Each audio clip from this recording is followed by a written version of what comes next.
are you covering all your bases as a fighter? Okay, so when we do sport karate, sport is mostly stand up, move around, boom, boom, make your points. You can sweep the leg, but you can't sweep much higher than the ankle, and you have to follow it up with an attack. Okay, so that's great, and it's great for sport, agility, speed, all this kind of stuff. But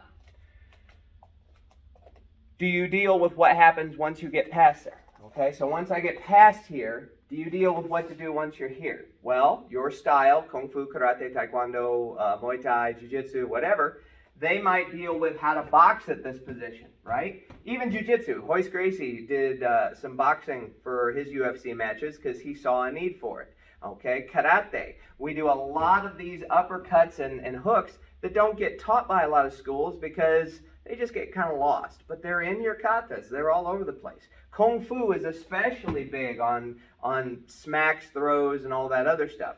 So, is your style handling those two ranges?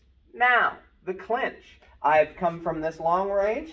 I'm in closer. Now I've come in and they've grabbed me or I've grabbed them. Elbows are going to happen. Knees are going to happen. It is exhausting at this point because this person is pushing and pulling. You have to learn to ride the wave and move and feel when it's time to throw. Feel when it's time to elbow, know when to hold them, know when to fold them. Get all gamblerish on it. So there's that, the clinch. From there's the throws, which the throws are just a whole thing in themselves. Ask the judo people. Once I hit the throws, I hit the ground. Then that's where all the groundwork comes in, be it jiu-jitsu or whatever system you're doing once you hit the ground. There's a lot of levels. Now, I'm not telling you have to study every different style from karate to boxing to sanshou to judo to jiu-jitsu. I'm not telling you to study all those different styles. What I'm telling you is, what have you been preparing for the most? Are you mostly prepared to hit somebody from out here? Great. But you should probably tune in for some basic stuff on what to do when you're closer. You should probably do a little push-pull with somebody in the clinch to see where you would go. You should probably do a little groundwork. And do it with people that have some experience. If you don't do jiu-jitsu, have a jiu-jitsu guy work with you a little bit from the ground, or an MMA guy work with you a little bit from the ground. Don't just do it with somebody in your school that doesn't practice it, because what are they going to teach you? They're just going to teach you, I don't know.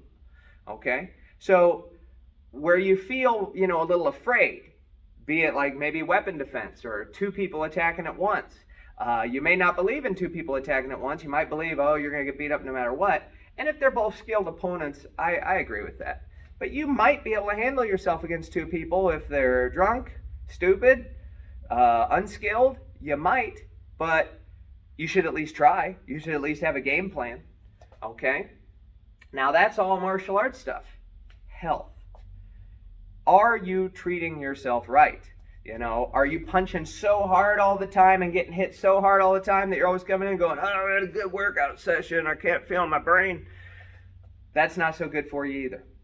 Okay? So there's a health aspect, flexibility, cardiovascular, stress reduction, all these things. There's so much to be learned in the martial arts. If you're getting bored, you're not looking, because there is a lot. Okay? Anyway, if you're interested in anything in the martial arts, from self-defense to fitness to, whatever, come in and talk to us and we'll see what we can do for you. Otherwise, look around at some other good schools, judge the teachers, not necessarily the styles. And we'll talk again soon. SpringfieldKarateandFitness.com.